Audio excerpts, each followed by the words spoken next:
Hello students, यह class BA history के semester 4 के लिए है।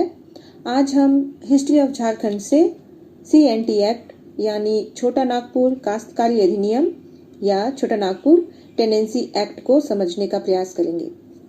इसके प्रावधानों को जानने के पहले हमें यह जानना आवश्यक है कि CNT एक्ट क्यों बनाया गया, इसके पीछे क्या कारण थे और इसकी क्या प्रक्रियाएं थी। हम जानते हैं कि झारखंड में जितनी भी क्रांतियां या विद्रोह हुए हैं उसके पीछे यहाँ के लोगों की जमीन की लूट या भूमि की लूट ही इसका मुख्य कारण था। बिरसा आंदोलन इस जमीन की लूट का सबसे बड़ा क्रांति माना जाता है। बिरसा आंदोलन जो 1895 से 1900 ईस्वी तक चला। बिरसा के शहीद होने के बाद अंग्रेजों और मिशनरियों ने छोटा नागपुर की भूमि संरक्षण के लिए छोटा नागपुर काश्तकारी अधिनियम या छोटा नागपुर टेनेंसी एक्ट या CNT एक्ट बनाया। अंग्रेजों के छोटा नागपुर आगमन और कुछ प्रशासकीय सुधारों के बावजूद यहाँ लगभग 50 वर्षों तक छोटा नागपुर में अशांति बनी रही। सरकार की समझ में आ गया था कि भूमि विवादों को निपटाए बिना छोटा नागपुर में शांति बहाल नहीं की जा सकती है।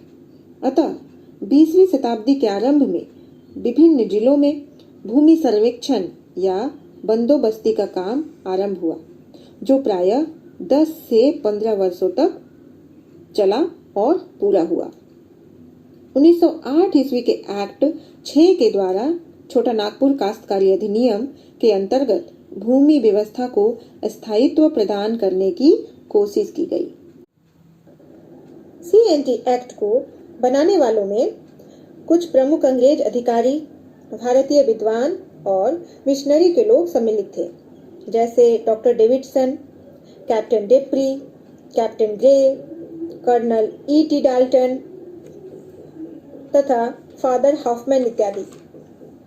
CNT एक्ट बनाने के पूर्व पूरे छोटा नागपुर का एक सर्वे करके नक्शा बनाया गया। इस सेटलमेंट में उस समय 16 लाख रुपए खर्च हुए थे। पहले वर्ष के सर्वे को ट्रेवर्स सर्वे तथा दूसरे वर्ष के सर्वे को कडास्ट्रल सर्वे कहा जाता है। अब हम छोटा नागपुर काश्तकारी अधिनियम का अध्ययन विस्तार पूर्वक करेंगे। भूमि संबंधी लूट और विवाद को छोटा नागपुर में समाप्त करने, क्रांति को शांत करने तथा यहाँ की मुंडारी, खुटकट्टी, भुईहरी, कोरकर आदि जमीन की रक्षा के लिए एक कानून 1908 में 11 नवंबर को बनाया गया, जिसे छोटा नागपुर टेनेंसी एक्ट के नाम से जाना जाता है। यह कानून मुंडाओं की खुटकट्टी, उरांव की भुईहरी, सदानों को कोरकर आदि सभी प्रकार की जमीनों को सुरक्षा प्रदान करने के लिए बनाए गए हैं। इनमें कई स्पष्ट प्रावधान किए गए हैं। छोटा नागपुर काश्तकारी अधिनियम 1908 ने झारखंड में एक नए युग का आरंभ किया, जिससे यहाँ के लोगों की भूमि को बाहरी लोगों से बचाया जा सके। इससे लोगों के पैतृक जमीन को सुरक्षा मिली, पर आगे चलकर अफसरों, दलालों और किरानियों ने स्वतंत्रता के बाद इसमें कई प्रकार के छिद्र बना दिए, जिससे छोटा नागपुर वालों की जमीन उनके हाथों से निकलती चली गई। छोटा नागपुर के काश्तकारी या जमीन बंदोबस्त जमींदारी, रैयती, मुंडारी, खुटकारीदार, भुईहरी, कोरकरदारी आदि हैं। छोटा नागपुर महाराजा के पास सबसे अधिक जमीन थी। फिर इनके खरपोशदार जो कुंवर, लाल, ठाकुर, छोटे राजा या इलाके विशेष के शासकों को भी जमींदार माना गया। इनके पास भी कई गांव की जमीन थी। इनकी जमीन मझियस, बेत खेता आदि थे। ऐसे जमीन पर रैयती हक नहीं बनता था। ऐसे जमीन जमींदार की संरक्षित जमीन होती थी। ये रैयत 3 प्रकार के होते थे: कायमी रैयत, सिकमी रैयत और दर रैयत।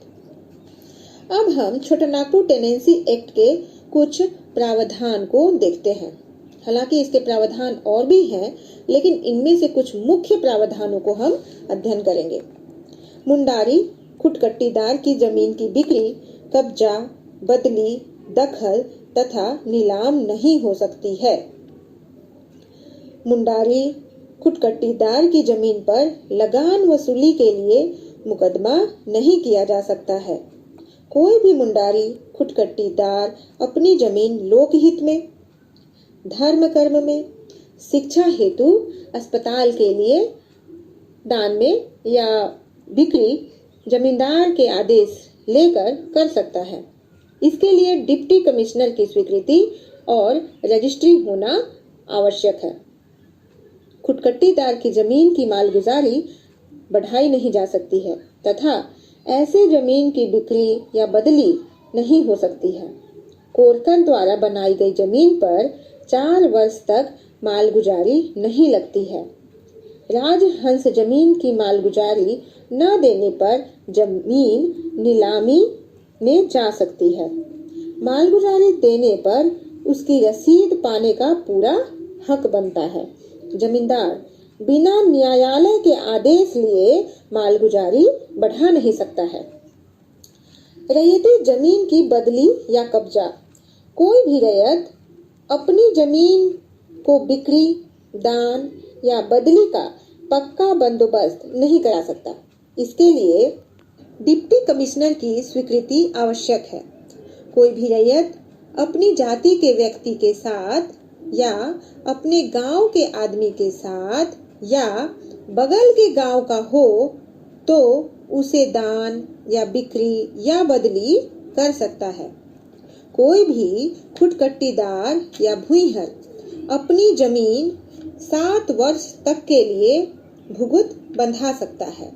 मुंडारी खुटकट्टी जमीन को छोड़कर दूसरे प्रकार की जमीन अदालती आदेश पर ही नीलाम हो सकता है। बगीचा लगाने वाले का पेड़ हो सकता है, जो बगीचा लगाए उसका पेड़ हो सकता है, परंतु फल, फूल, पत्ते आदि का आम आदमी भी उपयोग कर सकता है। पैतृक जमीन बेटों को ही प्राप्त होगा। पैतृक जमीन पर महिलाओं को उसमें कोई भी स्थान प्राप्त नहीं होगा, लेकिन वह उसका जीवन भर निर्वाह कर सकती हैं।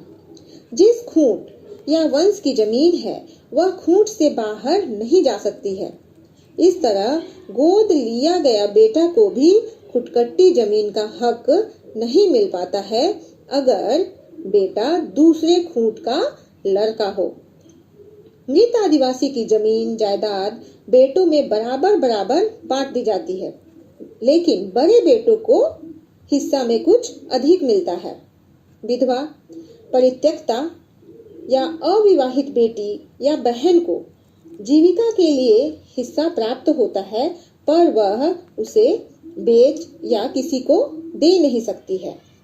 इस तरह छोटा नागपुर की भूमि की सुरक्षा में बनाया गया छोटा नागपुर टेनेंसी एक्ट या CNT एक्ट में उपर्युक्त प्रावधानों के अतिरिक्त भी अनेक प्रावधान दिए गए हैं।